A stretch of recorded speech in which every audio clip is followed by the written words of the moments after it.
আশা করি সবাই ভালোই আছেন আর আপনারা সুস্থ থাকুন, ঠাকুরের কাছে এটাই প্রার্থনা করব।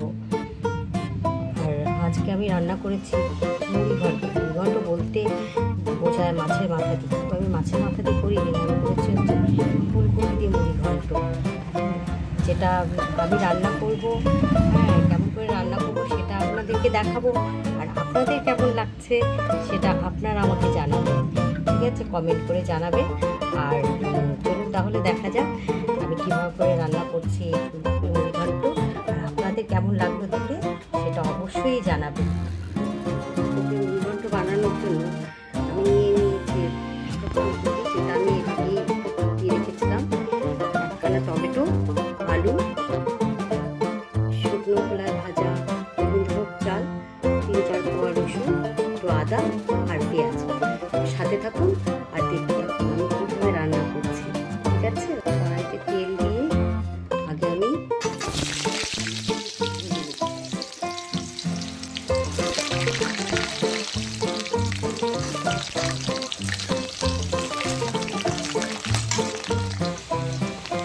তারপর সামান্য পরিমাণ লবণ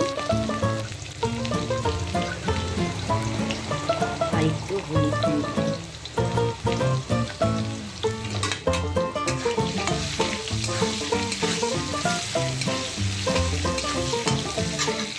আমার মানুষটা পছন্দ করে না গুঁড়ো মশলায় রান্না করি, কিন্তু এখন আমার একটু অসুবিধা আছে, যার জন্য আমি মানে গুঁড়ো মশলাই ব্যবহার করতে হয় আমাকে। যেদিনও বাড়িতে থাকে সেদিনও মশলা বেটে দেয় আর আমি রান্না করি, আর যেদিনও থাকে না সেদিন করতে হয়, গুঁড়ো মশলারই সাহায্য নিতে হয়, কারণ আমি এখন তো সাহায্যের উপরেই নির্ভরশীল। তাই এগুলো যদি আমার একটু হাতে প্রবলেম আছে, তাই আমি এগুলো মিক্সিতে করছি। যদি হাত ঠিক থাকতো তাহলে আমি বেটেই করতাম, কারণ বাটা মশলার স্বাদ গুঁড়ো মশলা বা মিক্সির থেকে অনেকটা ভালো হয়। কিন্তু কী করবো, বাধ্য এখন করতে তো হবেই এইভাবে। তাই এখন এটাকে আমি মিক্সিতে পেস্ট করে নেব, যেহেতু লাগবে এটা আমার, তার জন্য। ঠিক আছে, আলুগুলো ভাজা হয়ে গেছে, আলুগুলোকে আমি তুলে তারপরে এর মধ্যে আবার আমাদের কপিগুলোকে একটু ভাজতে হবে।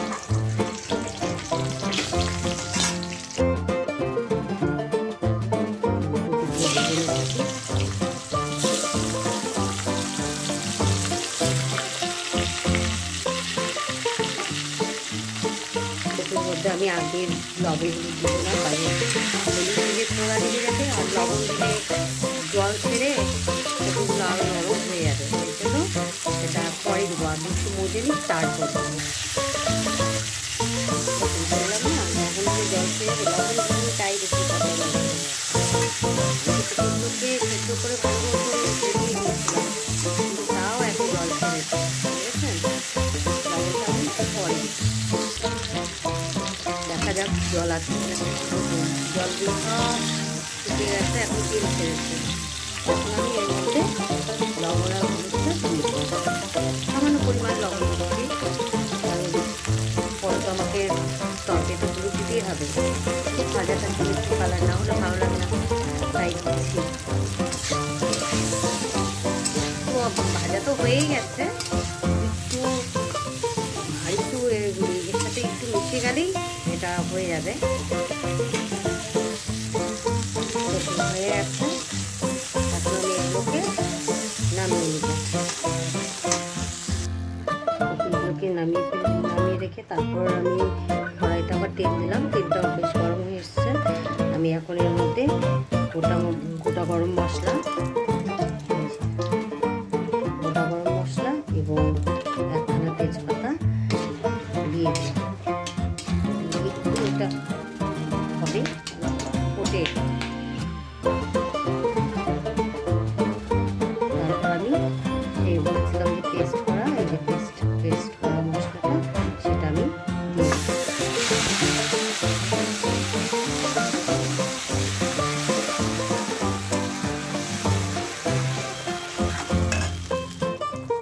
এবার আমি দিব হচ্ছে গুঁড়ো মশলা।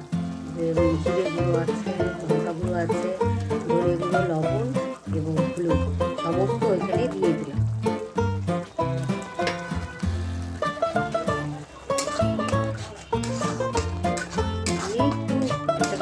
হবে যতক্ষণ তেল না ছাড়ে কষিয়ে নিচ্ছে এটা। দেখুন সুন্দর তেল ছাড়তে শুরু হচ্ছে। আমি এখন এখানে ওই ভেজে রাখা আলুগুলো সেগুলো দিয়ে দিচ্ছি। সেগুলোকে দিয়ে একটু কষিয়ে, যেহেতু আলু শক্ত হয় একটু আলুগুলোটা একটু আলুটা, তারপর আবার আলু পরেই আবার কপিগুলো এর মধ্যে আলু খবর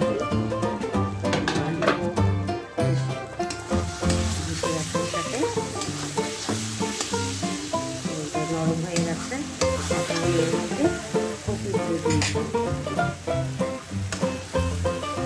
কপিগুলো যেহেতু আগে সেদ্ধ করার ভাজা নরমই আছে, তাই অল্প নেড়ে ছেড়ে এর মধ্যে আমি পরের যা জিনিস আছে সেগুলো পরে যেরকম জল দিতে হবে, তারপর চাল দিতে হবে, একটু পরে একটু মজিয়ে সামান্য মশলার সাথে একটু মজিয়ে তারপর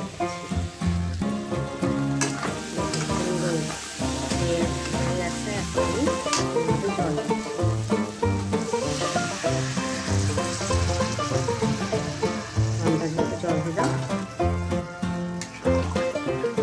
আমি তো সেরকম না যে সব কিছুর একটা পরিমাণ থাকে, আমরা যা করি সব আন্দাজের উপরে নির্ভর করে করি। লবণ, জল এগুলো যা দেওয়া আমাদের ওই কোনো মাপ থাকে না, যতটুকু পরিমাণে দরকার পড়ে আমরা ততটুকুই দিই। এর জন্য আমি কোনো রকমের বলতে পারছি না আপনাদের সামনে যে এটা এতখানি দিবেন বা ওটা অতখানি দিবেন, এত গ্লাস জল দিবেন, এত চামচ লবণ দিবেন, সেটা আমাদের কোনো মানে আমি বলতে পারলাম না। তার জন্য যে চালগুলো ভেজে রেখেছিলাম, যে চালগুলো, সেই চালগুলো এখন এর মধ্যে দিয়ে তারপরে এটা অল্প ঢাকা দিয়ে রাখবো। ঢাকা দিয়ে রাখলে কিছুক্ষণ পরেই তৈরি হয়ে যাবে আমার ফুলকপি মুড়ি ঘন্ট। দেখা যাক কতদিন হলো।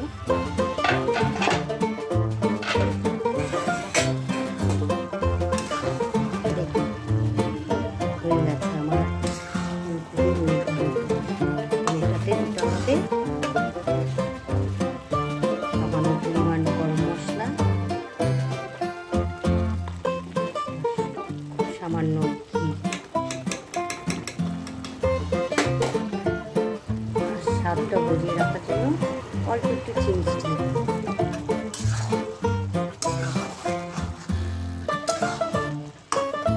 হয়ে গেছে। আমি এটাকে কিছু করে যেন গ্যাস অফ করে ঢাকা দিয়ে রাখবো যাতে গন্ধটা ভালো হয়। কিছুক্ষণ পর এটাকে আমি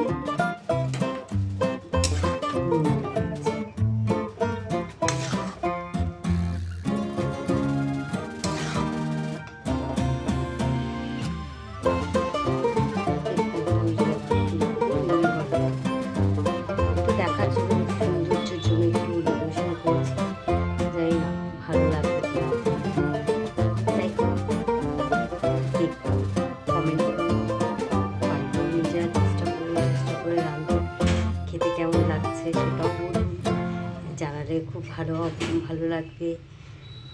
সবাই ভালো থাকুন, সুস্থ থাকুন, এগুলো ছাড়ছি।